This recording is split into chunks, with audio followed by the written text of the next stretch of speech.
আপনাদের যখন দালাল বলা হয় আমার খুব দুঃখ লাগে, এবং বলবেই না কেন, যারা ছিল কয়দিন আগে আওয়ামী লীগের পক্ষে তারা হয়ে গেল সব এখন বিএনপির পক্ষে।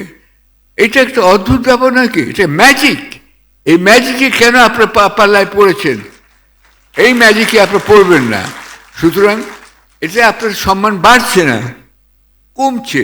সাংবাদিকতা এখনো কিন্তু কোনো সম্মানজনক পেশা হয়নি বাংলাদেশে।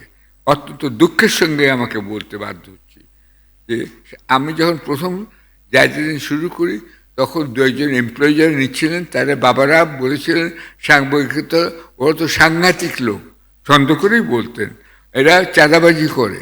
সুতরাং আপনারা যে খুব সম্মানজনক অবস্থায় আছেন তা নয়, অথচ আপনাদের সম্মানজনক অবস্থায় যেতে হবে, তা নাহলে এই দেশ টিকবে না।